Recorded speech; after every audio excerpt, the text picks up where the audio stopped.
Salut à tous, c'est moi, Joel Kwashi. Welcome to ProductiveGrind podcast. In this episode, I'm going to start off and talk about Inter Miami winning MLS Cup. This is a massive win for Inter Miami. A huge win. Why?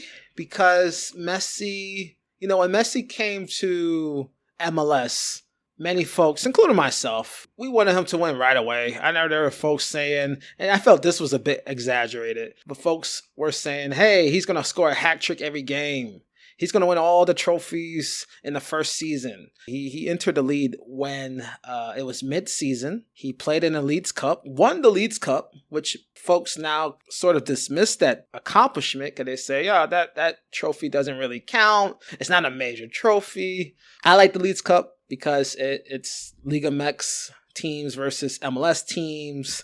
It's in the summer. I do feel like the tournament gives Liga MX teams a disadvantage because they're not playing in Mexico. All the teams are playing here in the States. When the tournament kicks off, those teams are essentially, 3 games in their regular season, and then they pause their regular season to compete in a tournament against MLS teams who are in mid-season, maybe in better shape, better confidence, more chemistry. Some of them are on a winning streak in the regular season. So I feel like it does put MLS in an advantage. And maybe that's where folks criticize the tournament. And they dismiss the Leeds Cup trophy that Messi and Inter Miami won a few years back. But now, moving forward, they won the MLS Cup. A huge win for Messi, major domestic title here in the States. Also, not only was it a big win for Messi, but also a big win for David Beckham, the owner of Inter Miami. Because originally, he wanted to have Inter Miami play in downtown prime Miami, right? Fort Lauderdale wasn't the initial destination for this team. He got rejected by the state of Florida. Yeah, I think a couple of reasons why is that, MLS is not popular like the other major sports in the States. You kind of want to create a tourist attraction unless I guess they didn't see the vision at that time. And this was pre-Messi. This was years ago. But now you have Messi. Now the new stadium will be, is currently, I'm not sure if it's completely built yet, but it will be by next season. So then now they have a new home in Miami. Inter Miami won their first MLS Cup. It was a very emotional win for Sergio, Jordi Alba, Luis Suarez. Because those are Messi friends. They played in Europe together, Barcelona. And this is their last professional game. Very rare in sports. Because I follow, world football. I also follow mixed martial arts, boxing. Usually when folks retire in their last match, most of the times it doesn't go in their favor. They most likely will retire, with a loss. But not for Sergio, not for Jordi Alba, not for Luis Suarez. They retire on top, essentially. They retire with a title. So it was a very emotional win, a massive win. I think it's great for the league, because when many people, when Messi arrived in MLS, like I mentioned earlier, they were expecting him to win all the games, hat tricks for every game. But that's, it's kind of unrealistic, right? MLS might be different from a European league. Obviously, it's night and day. But, you got to factor in there's a lot of travel involved, right? A lot of those European nations. Let's take the Netherlands, for example. The Netherlands is it's a smaller country compared to America. And players usually travel via team bus. There's a team bus that would take them to different venues where they would compete against different teams within their country. The only time they probably travel out is if they compete in the major in-season tournaments, right? Like your UEFA Champions League tournament, your UEFA Europa tournament.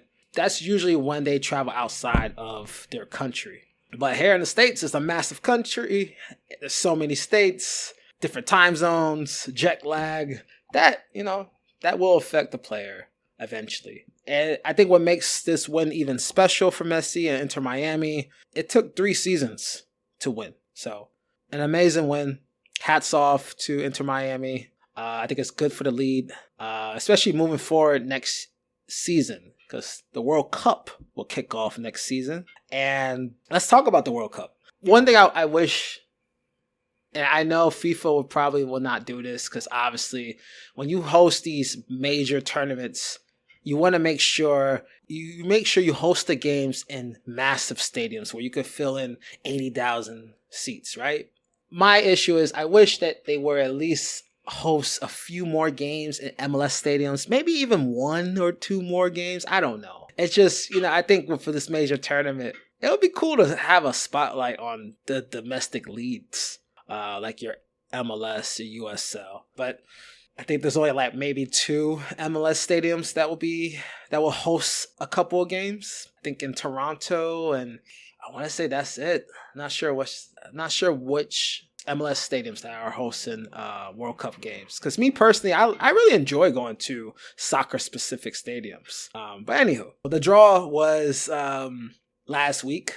My initial thoughts for the World Cup draw: USA, Mexico, and Canada.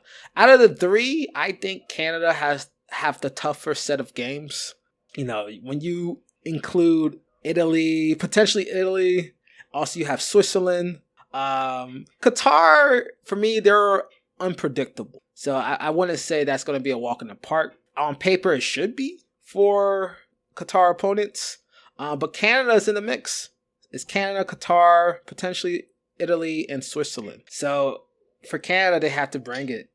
I feel like it's going to be a challenge. But in recent years, they performed very well. I believe this year they made history. They had back-to-back-to-back wins in Europe against European nations. That's the first time ever in Canadian history, Canadian football history, or soccer history, rather. Mexico and USA, on paper, they should advance. On paper, they should be able to at least finish number 2 in the group. But I'll say this, for Mexico, South Korea is probably their biggest threat. I had a chance to watch South Korea this year compete against USA, and South Korea could play. It's going to be a fun game to watch. And USA, I think for them, Paraguay and Australia might be a bit tricky for them, but they should be able to manage a win over those 2 nations. And potentially, there's a possibility that Turkey may enter in the mix in Group D. So let's see. I know they're going to have a playoff game. Whoever wins will advance to the World Cup. I'm favoring Turkey to advance to the World Cup. So let's see how that plays out. But I'm excited. Has a neutral, has someone who enjoy watching world football. I'm excited to see how things play out. I do feel for Haiti. Haiti is in a group with Morocco and Brazil. I don't see Haiti making out of that. But who knows? It's a 30-day tournament and anything could happen. So I'm excited. Let's see how things play out. Thank you for listening, and I'll see you in the next one.